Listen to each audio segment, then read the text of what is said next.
মণিগাতি গ্রামে আমরা এখান থেকে আপনাদের কাছে ছোট্ট একটি ভিডিও তৈরি করছি। তবে এই এলাকার বা এই গ্রামের মানুষ আসলে কিভাবে চলাফেরা করছেন সেই বিষয়টি আমরা আজকে উপস্থাপন করব এবং পাশাপাশি মণিগাতি গ্রামের ছোট্ট একটি পয়েন্ট হিসাবে আমরা ধরে নিচ্ছি এখানে একটি ছোট্ট দোকান আছে যেটাকে আমরা টং দোকান বলি। আর আসলে এই সমস্ত গ্রামের ছোট ছোট দোকানগুলো আমাদের অনেক ভালো লাগে, বিশেষ করে প্রবাসী ভাই বোনেরা যারা আছেন তারা অনেকটা আনন্দিত হন এই গ্রামের মানুষ বা গ্রামের দোকান বা বাংলার ঐতিহ্য গ্রামগঞ্জের যে ছোট ছোট দোকানগুলো আছে সেগুলো দেখে। তো এখানকার অবস্থা কি জানি যে গত 3 দিন থেকে টানা বৃষ্টি হচ্ছে, আর বৃষ্টির কারণে কিছু বন্যার পানি দেখা দিয়েছে বিভিন্ন এলাকায়। ইতিমধ্যে সিলেট বিভাগের বেশ কিছু এলাকার মানুষ পানিবন্দী হয়ে পড়েছেন। এই যে গ্রামে আছি আমরা এই মুহূর্তে, এখানেও কিন্তু আমরা নৌকা করে আসছি, এই এলাকার মানুষও কিন্তু পানিবন্দী অবস্থায় আছেন। তো আপনাদের এই গ্রামের নাম কি? দক্ষিণ কুরমা ইউনিয়ন মনিরগাতি নোয়াগাঁও। দক্ষিণ কুরমা ইউনিয়ন মনিরগাতি নোয়াগাঁও। আচ্ছা আচ্ছা, মানে আপনাদের রাস্তা যেটা আপনাদের এই রাস্তার লগে সংযুক্ত হচ্ছে। রাউলির হইতে মনিরগাতি। হ্যাঁ, 16টা গ্রামের রাস্তার সাথে। তো এই যে বন্যার সময় বা এই পানির সময় বা বৃষ্টির সময় আপনারা কিভাবে চলাফেরা করেন? মানে নৌকারও কোনো সুবিধা নেই, যার নিজের নৌকা আছে তাদের চলাফেরা করতে হয়, কিন্তু এমনি নৌকারও কোনো সুবিধা নেই, রাস্তাঘাটেরও কোনো সুবিধা নেই, মানে খুবই সমস্যায় আছেন। তা আপনাদের যারা দায়িত্বে আছেন, সংসদে আছেন, তারা কি এই রাস্তার উন্নয়নের নাই যায়নি? যাই হোক, আসলে আমরা যেখানে আসছি এটা সিলেট সুনামগঞ্জ সড়ক থেকে বেশি হলে 6-7 কিলোমিটার হবে রাস্তা, না আরো কম? 3 কিলো এই পর্যন্ত 3 কিলো সিলেট সুনামগঞ্জ সড়ক থেকে। যেই সময়টায় বাংলাদেশ সরকার গ্রামকে শহরে রূপান্তরিত করবেন বলে ঘোষণা দিয়েছেন, সেই সময়টায় যদি সিলেট সুনামগঞ্জ সড়ক হাইওয়ে রোডের পাশ থেকে মাত্র 3 কিলোমিটার জায়গা এখান পর্যন্ত, এই জায়গার মানুষগুলো যদি পানিবন্দী বা রাস্তা বিচ্ছিন্ন হয়ে যায়, তাহলে কি করে আমরা বাংলাদেশকে এগিয়ে নিয়ে যাব?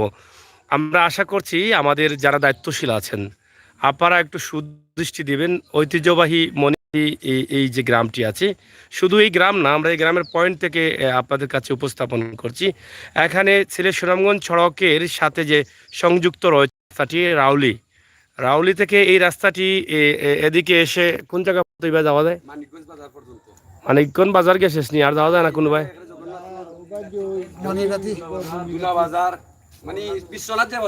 মানে এক কথা এই রাস্তা বা ঢুকলে চেষ্টা যাইতে পারবা, বিশ্বনাথ গেলে তো ঢাকা যেতে পারবো, সিলেট যাইতে পারবো। হ্যাঁ, এই রাস্তা নেই। এটা কোন কয়ে গেছে?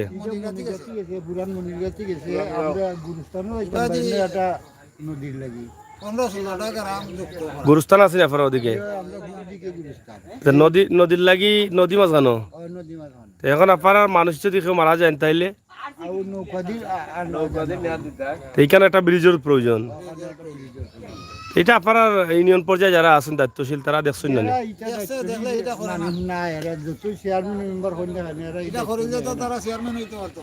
আচ্ছা আচ্ছা।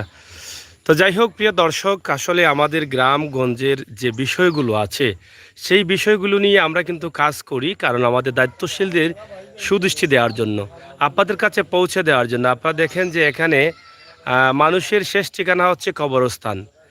সবাইকে মরতে হবে, যেতে হবে কবরে। তো সেই কবরস্থানে যাওয়ার জন্য কিন্তু তাদের কোনো সুব্যবস্থা নেই। তাদের কবরস্থানে যাওয়ার জন্য কিন্তু একটি নদী আছে, সেই নদীর উপরে কিন্তু একটি ব্রিজের প্রয়োজন, একটি কালভার্টের প্রয়োজন। তো সেই বিষয়টিও কিন্তু গুরুত্ব সহকারে দেখার দরকার আছে বলে আমরা মনে করছি। এবং এখানকার রাস্তার যে বিষয়টা, আমরা আসার সময় নৌকায় এসেছি, সেটাও বলে দিয়েছিলাম যে রাস্তার প্রতি সুদৃষ্টি দেওয়ার জন্য। আসলে বিশাল একটি গোষ্ঠী, এই বিশাল এই যে মণিগাতি থেকে এখান একবারে কিতা পর্যন্ত কইলা মানিকগঞ্জ পর্যন্ত কতটা গ্রাম হইব? 16টা গ্রাম আছে। এই 16টা গ্রামের মানুষ হলেও চলাফেরা করে না। তা অসুস্থ হইলে মানুষ হঠাৎ করে ইমার্জেন্সি হইলে কোনো উপায় নাই। যাই হোক, যেটা আমি বলতে চেয়েছিলাম, এখানে ছোট্ট একটি পয়েন্ট আছে, একটি দোকান আছে, টং দোকান যেটাকে বলা হয়। গ্রামের মানুষের কথা আমরা শুনছি, আসলে করার কিছু নেই, বলারও কিছু নেই। যাদের করার ক্ষমতা আছে তারা যদি সুদৃষ্টি না দেন তাহলে তো কিছু করার নেই।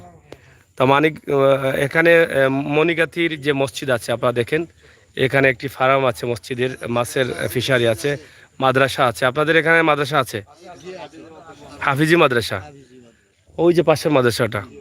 তো এই যে এতগুলো প্রতিষ্ঠান আছে, এই এলাকার মানুষ আছে, এই এলাকার রাস্তাঘাট মাত্র 3 কিলোমিটার রাস্তা, মনকে সান্ত্বনা দিতে পারবে যে আমরা এখান থেকে বাজু, আমরা ওদিকে দেখলাম যে অনেক পানি আছে রাস্তার উপরে, অনেক পানি আছে। তো এই 3 কিলোমিটার রাস্তা তো আসলে বড়,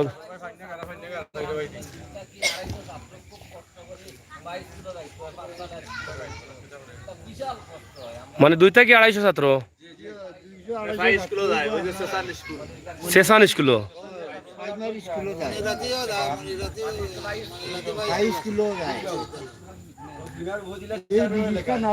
আচ্ছা আচ্ছা, যাই হোক প্রিয় দর্শক, আমরা আপনাদের কাছে যে অবস্থা তুলে দিলাম, এখানকার ময়মুরব্বী যারা আছেন, এখানকার লোকাল মানুষ, গ্রামের মানুষ যারা আছেন, তাদের কাছ থেকে যে ভিডিওটি, গ্রামের এই দৃশ্যটি তুলে দিলাম, অবশ্যই আপনারা এই ভিডিওটি শেয়ার করে সংশ্লিষ্ট দায়িত্বশীল যারা আছেন তাদের কাছে পৌঁছে দেওয়ার ব্যবস্থা করবেন।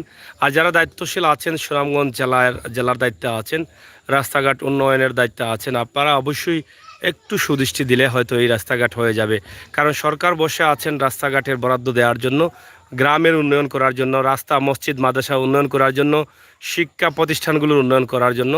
তো সেই জায়গায় যদি আমরা নিয়ে আসতে না পারি তাহলে সেটা আসলে দুঃখটা কার কাছে বলবো।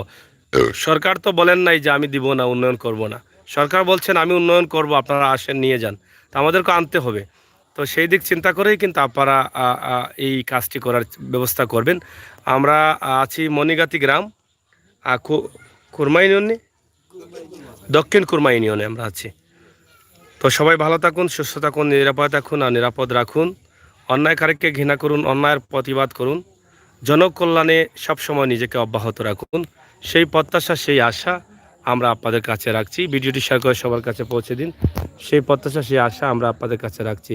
প্রিয় দর্শক, সিলেটের মেগা